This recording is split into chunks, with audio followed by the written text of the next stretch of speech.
বাবা, ডাক্তার বলেছে তোমার মাইনর স্ট্রোক হয়েছিল। কি বল, সত্যি বলবি তো? 27 বছর ধরে তো বন্ধুদের সাথে আড্ডা দিলে, তোমার মর্জি মতো চললে। এখন থেকে একটু স্যাক্রিফাইস করা শিখতে হবে তো নাকি? না আবার, you are not going there. তুমি যাচ্ছ না। আমার চোখে তুমি কি দেখতে পাও? তোমার চোখে আমার কি দেখা উচিত? এরা তুমি দেখতে পাচ্ছ না আমার চোখ বলছে আজ যদি আবরার মিটিংয়ে যায় তাহলে সে সাকসেস হয়ে আসবে।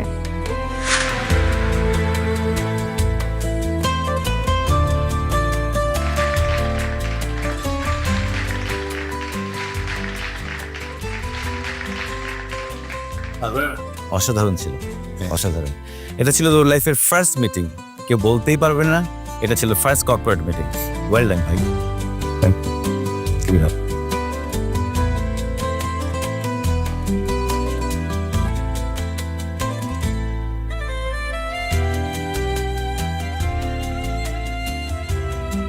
ব্যাপার? তুমি না বললে আজকে অফিসে আসবো না? তুমি কিভাবে ভাবলে এই কাজে আমি তোমাকে একা পাঠিয়ে বাসায় বসে থাকবো? আমি আমার রুমে বসে মনিটরে তোমার মিটিং দেখছি, আর আমি ঠিক করে রেখেছিলাম যে যদি তুমি ফেল করো তাহলে আমি চুপচাপ মিটিংয়ে ঢুকে পুরো বিষয়টা হ্যান্ডেল করব। But you did it. I am proud of you myself. Thank you বাবা। বাবা, তখনই এইভাবে কথার মাঝে দিয়ে উঠে যাওয়াটা ঠিক হয়নি। বেয়াদবি করে ফেলেছি, সরি। এই যে রিয়েলাইজেশনটা হয়েছে সেটা অনেক ভালো। তোমার মধ্যে একটা বিষয় একটু কম আছে, সেটা হচ্ছে ধৈর্য। শোনো আবরা, ধৈর্য মানুষকে পরিপূর্ণ করে। আল্লাহ তাআলা বলছেন তোমরা ধৈর্য ধারণ করো, ধৈর্য নিয়ে প্রতিযোগিতা করো। তোমার বয়স অল্প তো, তাই এখনো রপ্ত করতে পারোনি। নিজের মতের বাহিরে অন্য মানুষের মতও শুনতে হবে, সে ধৈর্য ধরে শুনতে হবে। আজকে দুর্য অফিসে আসেনি, তোমার খালু যেন অসুস্থ। হলো কি বলো, কি হয়েছে না? হঠাৎ সেন্সলেস হয়ে আছে। চলো আমরা ওনাকে একটু দেখে আস। যে বাবা, আমার ছোট্ট একটা কাজ বাকি ছিল, একটু বাসার দিকে যেই তুমি। ইয়া আল্লাহ, কি বলছো তুমি? অসুস্থ মুসলিমকে দেখতে যাওয়ার ফজিলত তুমি জানো? আমাদের নবী করিম হযরত মুহাম্মদ সাল্লাল্লাহু আলাইহি সাল্লাম বলেছেন, একজন মুসলমানের উপর আরেকজন মুসলমানের 5টি হক আছে। 5টি হকের মধ্যে একটি হচ্ছে কেউ অসুস্থ হলে তাকে দেখতে যাও। বুঝেছো? জি বাবা। আমি যাওয়ার আগে তোমার খালুজানের জন্য কিছু ফল টল এসব কিনতে চাই, তুমি আবার বোর হবে না তো? কি বলছো বাবা? আমি এতটা অদম না। তুমি আমার সন্তান আপা, আমি এমন কোনো কাজ করিনি যে তুমি অধম হবে। এই অধম শব্দটা তুমি আর নিজের ক্ষেত্রে ব্যবহার করো। আচ্ছা, আমি বোঝাতে চাইলে তো অনেক সময় বোঝো, কিন্তু ইরা বোঝালে তো ঠিকই বুঝতে। ইয়া আল্লাহ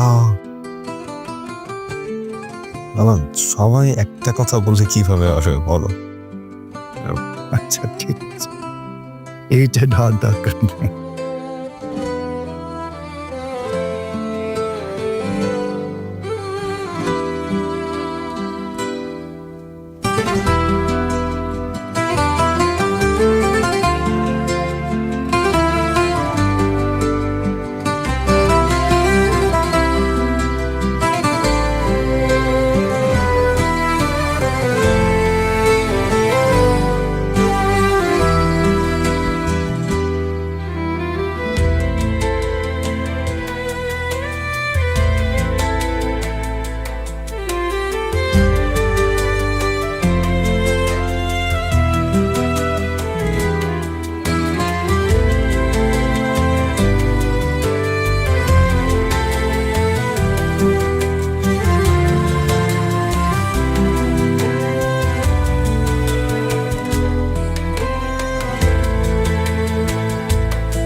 আপনি এত ব্যস্ত মানুষ, এভাবে কেন আসতে গেলেন ভাইজান?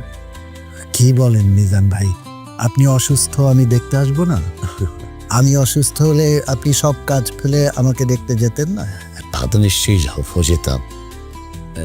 এত ফল আনতে গেলেন কেন? আমি তো এত অসুস্থ না। এই যে দেখেন, আপনারা এসেছেন শুনেই এসে বলছি। আরে আপনার মনোবল অনেক শক্ত। আপনি একটা হার্ড ওয়ার্কিং মানুষ সেন্সলেস হয়ে গেছেন, এটার মানে আপনি অল্প অসুস্থ? আল্লাহর রহমতে এখন সব ঠিকঠাক আছে। আপনার বাবা? হ্যাঁ, তোমার কি খবর? আলহামদুলিল্লাহ তাহলে ভালো আছি। শুনলাম সেদিন তুমি নাকি বাসায় এসেছিলে, দেখা করে গেলে না কেন? সেদিন আসলে একটা কাজে এসেছিলাম, দেন কাজটা সারতে না সারতে একটা ফোন চলে আসে, so I had to move. মাঝে মাঝে আসবে এই গরিব খালুর বাসায়। কি বলছেন? ঠিক, বিষয়টা একদমই এরকম না, আপনি আমার আত্মীয়। ঠিক আছে, আমি এখন থেকে মাঝে মাঝে আপনাদের সাথে দেখা করে যাব, কোনো সমস্যা নেই। এসো। আসসালামু আলাইকুম খালাজান, ওয়ালাইকুম আসসালাম। কেমন আছেন? এই তো ভালো, খালামণি কেমন আছে? আলহামদুলিল্লাহ, আল্লাহ ওনাকে ভালোই রেখেছে। তুমি এসব বানাতে গেলে কেন?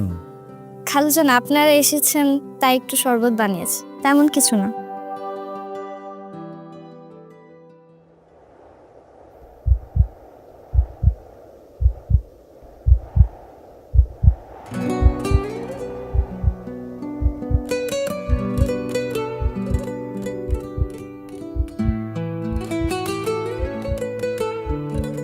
রিমি, কি হয়েছে তোর? ভাইয়া শরবত। কিছু মনে করিস না, ফিল্টার ওয়াটার দিয়ে পাতো না, না একটু প্রবলেম হয়। আর না না, ফিল্টারের পানি, টেনশন করো না, নাও। আবরার নাও তো, ছোট বোন বানিয়ে এনেছে, নাও।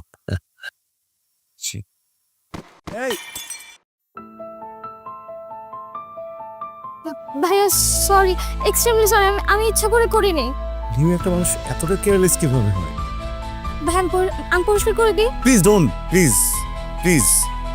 আবরার এটা কোনো ব্যাপারই না, ও ছোট মানুষ, এটা কোনো ব্যাপারই না লিমিন। বসে আছে।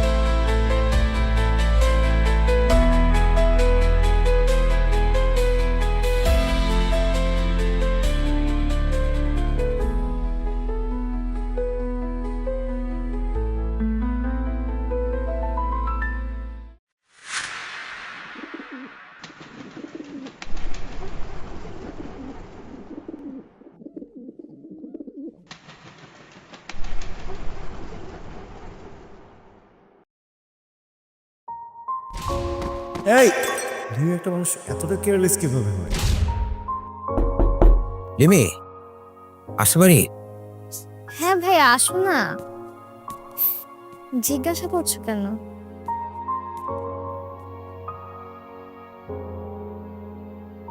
তোর অনেক মন খারাপ, তাই না? আমার মন খারাপ? কই না তো, আমার কেন মন খারাপ হবে? আবরারের ওই আচরণে তুই অনেক কষ্ট পেয়েছিস। আরে না, আবার ভাইয়া তো একটু ওরকমই সেন্সিটিভ। আমার এটা নিয়ে মন খারাপ হয়নি, আমার কেন মন খারাপ হবে?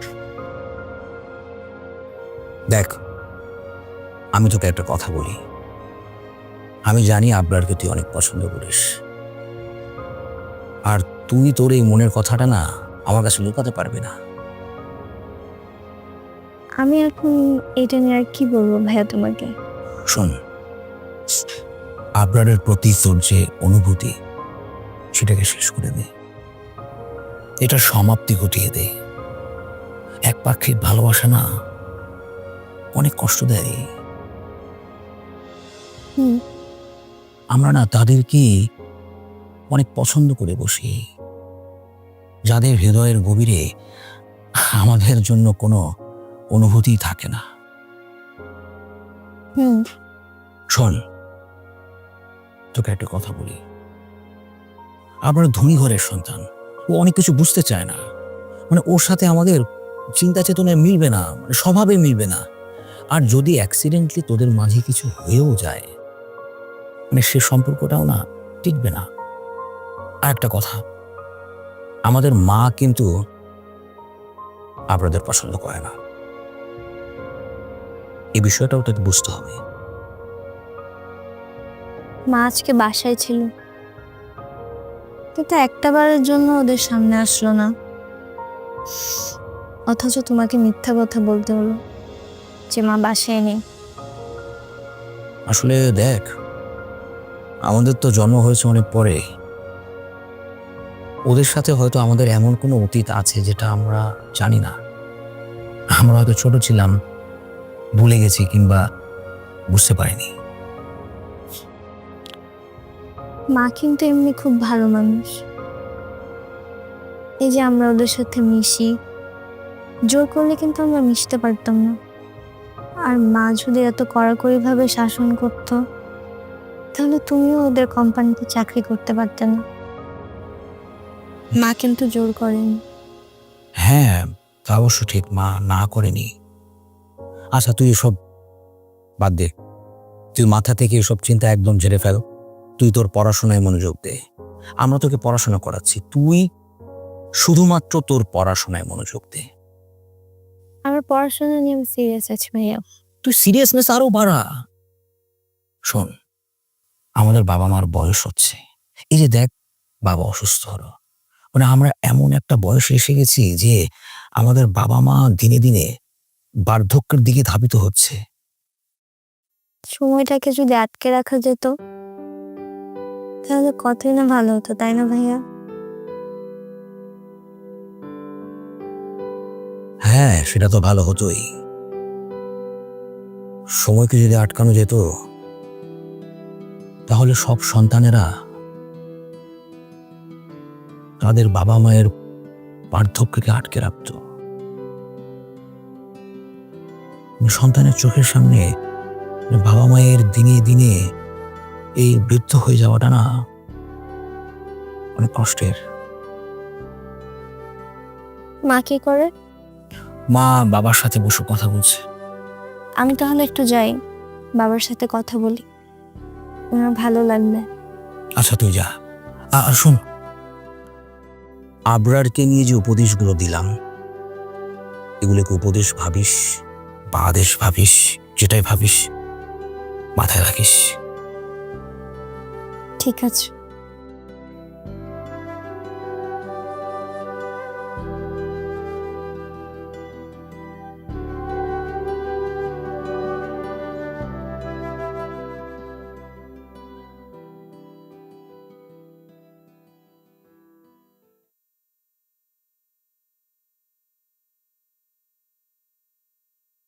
আজকে তুমি যেটা করেছ সেটা কি ঠিক আছে? কোথায় ছিলে সারাদিন? এতবার ফোন করলাম, ফোন ধরনি কেন? এত উত্তেজিত হওয়ার তো কিছু নেই। আমি উত্তেজিত হব না, উত্তেজিত। লিমি মেয়েটা আজকে যে কষ্ট পেয়েছে, সে ব্যাপারে তোমার কোনো আন্দাজ আছে? বলো, আছে আন্দাজ? ও, বাকি সবার কষ্ট দেখছো, বাট আমার কষ্ট কিছুই না। এই সিলি ম্যাটার নিয়ে তুমি কষ্ট পাচ্ছ? কয়টা স্যুট লাগবে তোমার? বলো, কয়টা লাগবে? বাবা, তুমি যদি পৃথিবীর সব থেকে দামি স্যুটটা এখন আমাকে এনে দাও না, স্টিল ওই স্যুটের যে ইমোশন সেটা ফুলফিল হবে না। কেন হবে না? বিকজ ওটা তোমার স্যুট, তোমার স্ট্রাগল লাইফে পরা স্যুট। টাকা ছিল না পকেটে, একটা স্যুট তুমি আর চাচ্চু ভাগাভাগি করে পড়তে, ওটা পরে অফিস করতে। ছোটবেলা থেকে ওই স্যুট দেখেছি আমি বাবা, ওই স্যুটের গল্প শুনে বড় হয়েছি। হ্যাঁ, তোমাদের জন্য ওটা একটা অর্ডিনারি স্যুট হতে পারে এখন, আর ওটা আমার জন্য ইমোশন, ওটা আমার জন্য তুমি, ওটা আমার ফ্যামিলির ঐতিহ্য বাবা। দ্যাট ইজ ভেরি ইম্পর্টেন্ট বাবা। আপনার বাবা, এটা তো সবাই বুঝবে না। তুমি কি চাও? সবাইকে কষ্ট দিতে? এটাই তোমার উদ্দেশ্য? হ্যাঁ বাবা,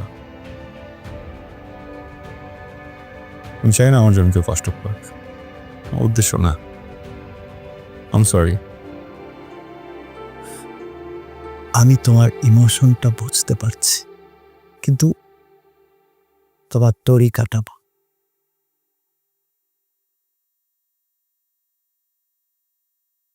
ওই বাড়ি থেকে তোমার এভাবে চলে যাওয়াটা ঠিক হয়। তোমার আবার ফিরে আসা উচিত ছিল। আবরার, আল্লাহ আমাকে অনেক অর্থ দিয়েছে, অর্থের সাথে সাথে অনেক দায়িত্ববোধ। আত্মীয় স্বজনদের সাথে সদ্ব্যবহার করা আদব আপনার। তুমি যদি সঠিকও থাকো, তারপরেও তোমার আচরণে কাউকে কষ্ট পেতে দেওয়া যাবে না। জি বাবা। তুমি লিমির সাথে দেখা করে ব্যাপারটা ওকে ভালো মতো বুঝিয়ে। আমি লিমির সাথে কথা বলবো এটা দিয়ে। ও, আরেকটা কথা, ইরার মন খারাপ।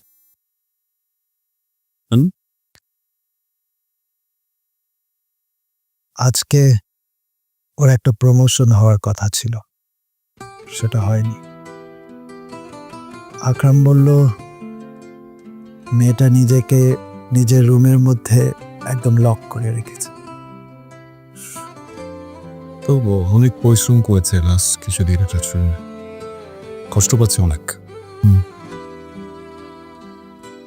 তুমি যখন কষ্ট পাও তখন ও তোমাকে হিল করে।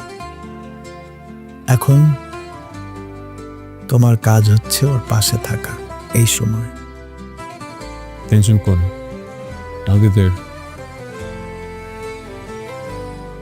আজকে কয় ওয়াক্ত নামাজ পড়েছে?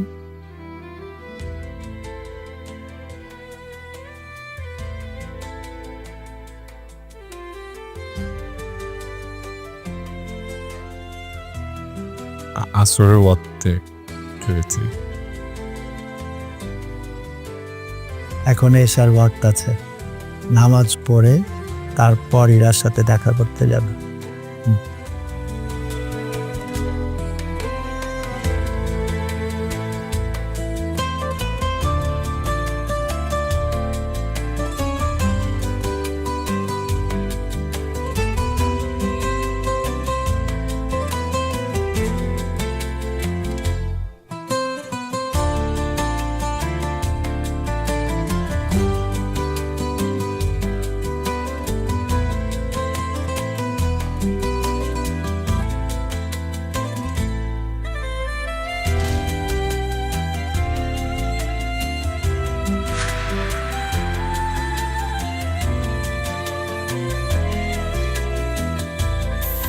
ফায়াজ, আমি বলেছি না তোমাকে যেতে। চকলেট কেক একদম। Thank you. Sorry sorry sir. হলো ফুপি, আবরা চাচুকে যে হাত করলে না, আল্লাহ। আচ্ছা, অতির মধ্যে বিয়ে হলে কেমন হয়? আমি না একটা ব্যাংকে চাকরি পেয়েছি। বাহ, আলহামদুলিল্লাহ। আমি না তোমাকে অনেক ভালোবাসি, আমি তোমাকে বিয়ে করতে চাই।